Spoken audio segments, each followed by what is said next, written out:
Bienvenue sur le podcast de Bonnet et Doyen Conseil. Nous sommes Guillaume Bonnet et Jérémy Doyen, anciens banquiers privés, et nous sommes les fondateurs de notre cabinet de conseil en gestion de patrimoine. Nous souhaitons par le biais de ce podcast vous donner les clés pour gérer votre patrimoine financier et immobilier, obtenir des revenus complémentaires, maîtriser votre fiscalité et anticiper votre transmission. Si ces sujets vous intéressent, alors abonnez-vous. Nous vous souhaitons une très bonne écoute. Et aujourd'hui, on va essayer de répondre à une question que tout le monde s'est déjà posée ou que tout le monde se posera forcément dans sa vie. Faut-il acheter ou louer sa résidence principale ? Et oui Guillaume, tout le monde se pose cette question à un moment dans sa vie et c'est vrai qu'on aimerait vous apporter des éléments pour pouvoir y répondre et prendre cette décision qui est très importante. Faut-il acheter ou louer sa résidence principale ? Déjà, on va faire un premier point sur le marché immobilier et rappeler que 2023 fut une année compliquée. C'est ça Guillaume ? Ouais, exactement. On le sait tous, les taux immobiliers ont fortement augmenté durant les derniers mois et ça a fortement impacté le marché de l'immobilier sur l'année 2023. On a eu une baisse, par exemple, sur 2023 de 5% au global en France, ce qui peut déjà être considéré comme important pour certains. Malheureusement, on vous l'annonce aujourd'hui, cette baisse, elle n'est pas terminée. Et l'année 2024 pourrait également être signe de baisse sur les marchés financiers avec un effet de retard dans l'immobilier parce que vous savez qu'il y a forcément un décalage. On a une forte hausse des taux. Les banques sont aujourd'hui à des taux autour des 4,5% sur 25 ans. Donc, c'est des taux qui sont lourds pour ceux qui ont l'habitude d'investir depuis les 10 dernières années. C'est des taux qui sont élevés. Par contre, ça va continuer encore sur une partie de l'année 2024 avant de se stabiliser sûrement progressivement à la fin de l'année 2024 et pour l'année 2025. Mais entre-temps, on aura sûrement subi à nouveau des adaptations des prix et des valorisations des biens immobiliers et donc de nouvelles baisses qui devraient arriver pour 2024. Oui, c'est presque sûr, et c'est vrai que c'est important de le rappeler, 2024 risque d'être une année noire dans l'immobilier, comme 2023. La décision d'acheter ou de louer sa résidence principale dépend de divers facteurs personnels, financiers et économiques. On va s'arrêter sur quelques points qu'il faut considérer avant de prendre cette décision. Donc on analysera 4 critères pour savoir si vous devez acheter ou louer votre résidence principale. Et le premier critère, c'est la situation financière personnelle et la flexibilité que vous souhaitez avoir. Et là, vous le comprenez, on va parler de vos ressources financières. Parce qu'une acquisition, bien sûr, de résidence principale et surtout actuellement, il faut, entre guillemets, avoir les reins quand même assez solides pour se lancer dans un tel projet. Donc la première question à vous poser, c'est est-ce que nous avons les ressources financières nécessaires pour effectuer un premier achat ou pour effectuer l'achat de notre résidence principale ? Et ça comprend bien sûr le paiement initial, vous l'avez compris. Ça comprend également, selon le bien que vous allez acheter entre une maison ou un bien en ville, un appartement, les charges de copropriété, les impôts fonciers et tout ce qui va concerner évidemment les frais d'entretien de ce logement-là. Et oui Guillaume, quand on parle de frais d'entretien, ça peut aussi être travaux qui arrivent à tout moment. Parce que oui, à tout moment, on peut avoir une chaudière qui pète et là, on est malheureusement propriétaire dans ce cas-là et donc on doit payer la chaudière et la remplacer. Je le rappelle également, quand on fait un achat de biens immobiliers, quand on parle du paiement initial, on parle de l'apport. Et actuellement, pour apporter et pour donc acquérir un bien immobilier, l'apport, il est compris entre 10 et 20% du prix du bien immobilier. Donc si vous achetez un bien immobilier qui vaut 300 000 euros, il va falloir apporter entre 30 et 60 000 euros. C'est juste énorme. Auparavant, c'était bien moins important parce que les banques ne demandaient pas ce type de montant en termes d'apport. Ça, c'est la capacité financière. Maintenant, il y a la capacité à être plus flexible en fonction de ce que vous allez choisir. Et oui, la location offre cette fois-ci une plus grande flexibilité en termes de déménagement, car il est généralement beaucoup plus facile de résilier un bail que de vendre une maison, et surtout avec un marché très compliqué en cette année 2024.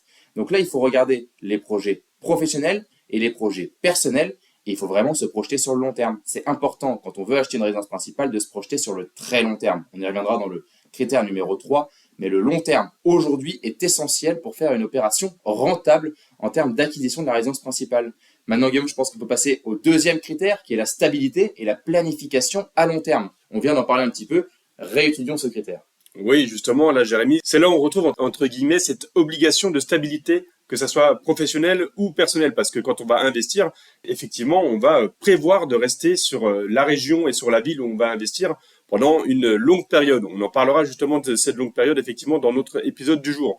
Mais si vous prévoyez de rester dans une région à long terme, alors là, vous pouvez vous dire que oui, c'est intéressant, effectivement, de sauter le pas et d'aller faire un projet immobilier concret pour acquérir votre résidence principale.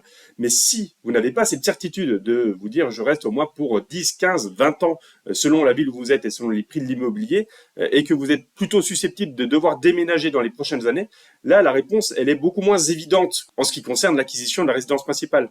Parce qu'on l'a vu, le fait de pouvoir bouger plus facilement, c'est quand on est locataire, parce qu'on n'aura pas besoin et on ne va pas dépendre du marché immobilier pour pouvoir bouger. Et là, si vous avez ces projets de bouger justement dans les prochains mois, d'avoir une instabilité entre guillemets professionnelle, par exemple, parce que vous savez que vous allez être amené à déménager prochainement, eh bien il faudra plutôt rester sur un projet sûrement locatif pour le moment, jusqu'à ce que vous ayez acquis cette stabilité, tant personnelle que professionnelle, qui vous dise, je peux me projeter sur le long terme, et là, je peux aller regarder les biens à acquérir pour être propriétaire de ma résidence principale.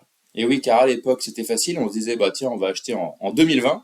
Le marché de l'immobilier fait plus 10%, donc j'aurais remboursé mes frais de notaire en un an, parce que tous les ans, le marché de l'immobilier faisait plus 10%.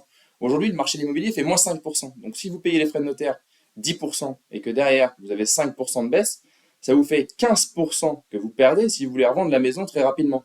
Donc attention, quand on achète un bien immobilier actuellement et quand on achète sa résidence principale, il faut vraiment se projeter sur le long terme. On ne parle pas ici d'investissement locatif, c'est totalement différent. Et donc pour en venir au long terme, quelle durée devez-vous prévoir pour rentabiliser votre acquisition?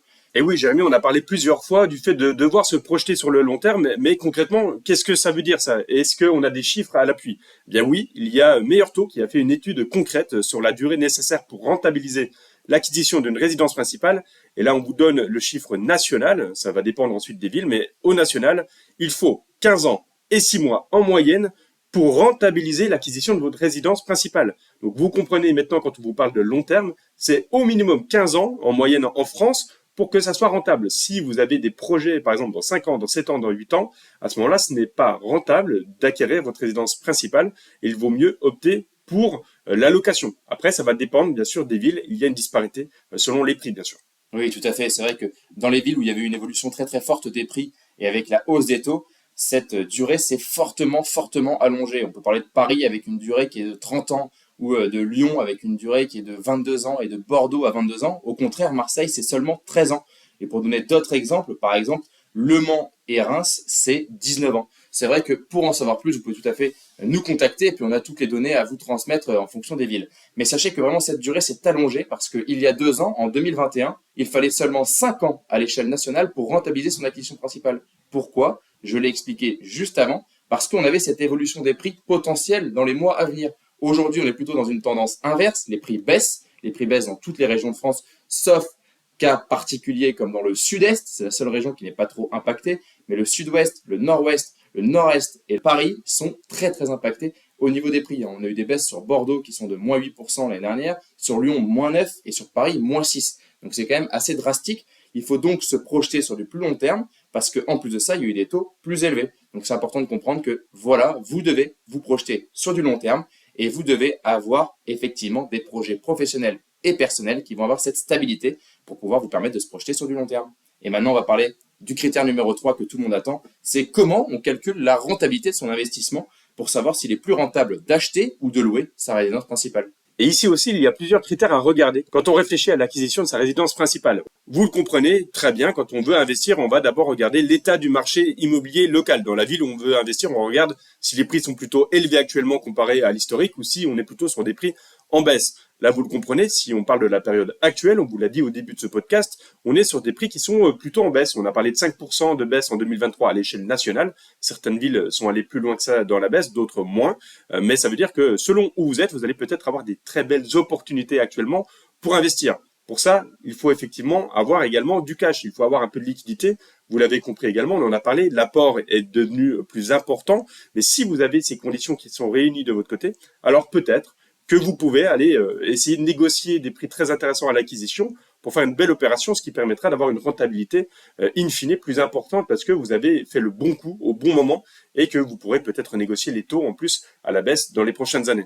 Et si on fait une comparaison très concrète sur la ville de Paris, si vous souhaitiez par exemple acheter un bien immobilier, on va prendre une acquisition de 30 mètres carrés sur Paris pour un prix d'appartement de 300 000 euros, le coût de l'emprunt actuellement avec un taux à 4,2% sur 25 ans, vous devriez rembourser 1 700 euros par mois, plus des charges de copro à 100 euros par mois, plus une taxe foncière à 100 euros par mois. Ça vous fait donc un coût de 1 900 euros par mois pour un 30 mètres carrés sur Paris. Bien sûr, il peut s'ajouter à ça des éventuels travaux, des meubles. Il y a pas mal de choses à payer des fois en supplément dans les charges de copro. Donc attention, les 1 900 euros par mois, c'est vraiment une estimation à la baisse. Le coût d'un loyer pour avoir un 30 mètres carrés sur Paris, c'est plutôt 1100 euros par mois, charges comprises. Donc vous le voyez, l'écart, il est de 800 euros par mois. Donc si vous avez le même budget, c'est-à-dire 1900 euros par mois au total, ces 800 euros par mois, il faut les investir. Et si vous les investissez sur 25 ans, vous pourriez avoir un capital de 408 000 euros à un taux de 4% de rentabilité. Ça veut dire que bien sûr, si vous avez une rentabilité à 5%, le capital augmente encore plus. Mais ce que je veux dire par là, c'est qu'aujourd'hui, acheter un appartement sur Paris et donc avoir dans 25 ans un appartement qui vaut 300 000 euros plus la plus-value qu'on ne peut pas estimer dans 25 ans, ou avoir un capital de 408 000 euros à peu près pareil en fonction de la rentabilité, aujourd'hui, il y a un vrai match qu'il n'y avait pas avant. Auparavant, quand vous empruntiez à un taux de 1%, effectivement, l'écart entre l'acquisition et le loyer était tellement faible qu'il valait mieux acheter. Aujourd'hui, la question se pose réellement quand on doit passer par l'emprunt. Et Guillaume l'a dit juste avant, quand on a la capacité à acheter avec beaucoup de cash, effectivement, c'est beaucoup plus simple d'avoir de la bonne rentabilité actuellement. On le comprend, il y a une vraie réflexion aujourd'hui à avoir pour les personnes qui sont dans cette capacité d'acquérir un bien ou qui ont la possibilité également de rester locataires s'ils en font le choix. Bien sûr, ici dans notre exemple, vous comprenez bien qu'il faut faire l'effort de capitaliser ces 800 euros d'écart qu'on a trouvé entre une location à Paris ou l'acquisition de votre résidence principale. Si on fait ça, alors oui, ça devient intéressant à ce moment-là d'être locataire. Si on ne le fait pas, aucun intérêt ici. Autre point, on est ici sur un exemple avec la ville de Paris, mais on l'a vu, la ville de Paris, c'est une des villes qui est la moins évidente quand on compare l'immobilier, tellement on a des prix qui sont élevés avec les taux actuellement, ça devient vraiment à l'avantage de la location. À l'inverse, peut-être qu'une ville moyenne en France aurait permis d'avoir un calcul beaucoup plus resserré avec des avantages peut-être cette fois-ci pour l'acquisition de la résidence principale. Ça, c'est des cas qui sont précis et pour être accompagné sur ce choix-là, il faut faire l'effort d'être accompagné justement par des professionnels, par des experts et vous pouvez nous contacter si vous avez ces questions actuellement aujourd'hui. Et c'est vrai que la question mérite d'être bien plus posée qu'à l'époque suite à l'évolution de ces taux d'intérêt. Donc oui, je le rappelle, avec les taux à 4,2%, il faut 1700 euros par mois. À l'époque, à un taux de 1%, la mensualité aurait été de 1216 euros par mois. Vous comprenez bien que l'intérêt pour l'acquisition aurait été plus intéressant. Point important par rapport à tout ça, devenir propriétaire avait un intérêt beaucoup plus grand à l'époque. Ça ne veut pas dire que ce n'est pas du tout intéressant aujourd'hui. Ça dépend de chaque situation, ça dépend de chaque cas. Pareil, quand on se projette dans un 30 mètres carrés sur Paris pour l'acquisition de la résidence principale, attention, je pense qu'on se projette très rarement dans un 30 mètres carrés pour toute sa vie. Donc il faut savoir quand est-ce que vous allez le mettre en location par la suite ou s'il faut le revendre. Et comme on l'a expliqué, s'il faut le revendre, il faudra le revendre dans 30 ans pour être rentable sur Paris. Donc vraiment, prenez tous les éléments en considération avant de faire une erreur qui vous coûterait beaucoup d'argent. Allez, le dernier point, c'est les objectifs personnels et la fameuse question de l'actif passif, parce qu'il y en a beaucoup et là-dessus c'est un débat entre l'actif et le passif de la résidence principale. Beaucoup vont dire que c'est un passif, j'en fais partie, et beaucoup d'autres pourraient dire que c'est un actif. Donc c'est important aussi de faire ce petit débat rapidement pour dire que effectivement devenir propriétaire, c'est souvent intéressant sur le long terme. C'est-à-dire que si vous envisagez d'y vivre 50 ans, forcément que devenir propriétaire est intéressant.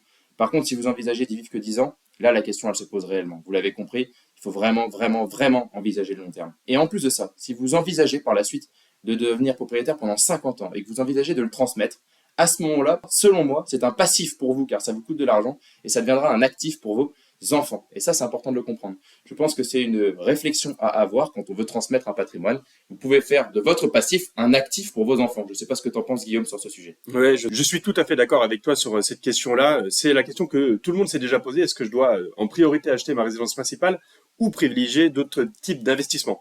Effectivement, quand on parle d'investissement, la résidence principale, on ne peut pas la considérer comme un actif parce que effectivement, c'est une chose qui va plutôt vous coûter tout au long de votre vie et qui ne vous rapportera jamais de l'argent. De manière financière, c'est pas ça qui va vous faire grossir votre patrimoine. Par contre, le temps, effectivement, va apporter une certaine valeur à ce bien immobilier. Le temps va vous permettre également à terme, au bout de 15, 20, 25 ans, une fois que vous aurez fini de rembourser vos mensualités sur l'emprunt que vous aurez fait, vous aurez effectivement un bien immobilier dans lequel vous pourrez vivre sans avoir de loyer à sortir pour y vivre. Donc ça, c'est également un point qui est intéressant, mais ça, vous le comprenez, c'est sur le long terme.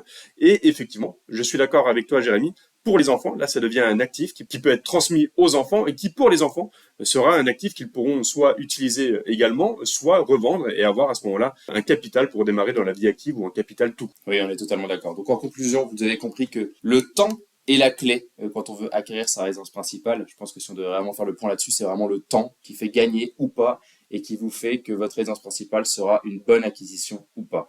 C'est important de comprendre que quand on se pose la question d'acheter ou de louer, si vous achetez, vous n'avez plus cette flexibilité. Donc, si vous n'avez plus cette flexibilité, vous devez rester dans le logement pour être rentable sur une certaine durée. La durée dépend de beaucoup de critères, comme vous l'avez vu, et dépend de chaque ville. Donc c'est vrai que c'est important de se questionner en fonction de la ville et en fonction de l'acquisition qu'on souhaite faire. Bien sûr, il y a aussi un intérêt à se projeter avec les projets professionnels et personnels, parce que si vous avez des projets d'avoir des enfants et que vous achetez un T1, c'est-à-dire un studio ou un T2 avec 2 pièces, ça risque d'être très compliqué par la suite de pouvoir loger vos 3, 4, 5 enfants si vous en souhaitez plusieurs.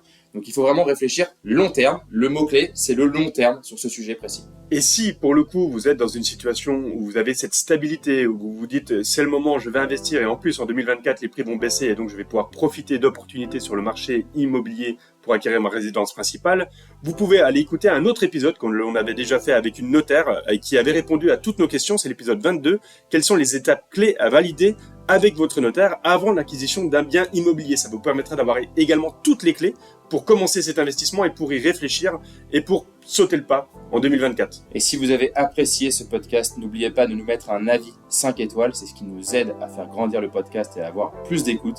Point important également, n'oubliez pas de vous abonner si vous n'êtes pas encore abonné. Si vous souhaitez prolonger la discussion, alors vous pouvez directement prendre contact avec nous sur notre site bonnetdoyenconseil.com. C'était Guillaume Bonnet et Jérémy Doyen et nous vous remercions pour votre écoute. À bientôt pour un nouvel épisode.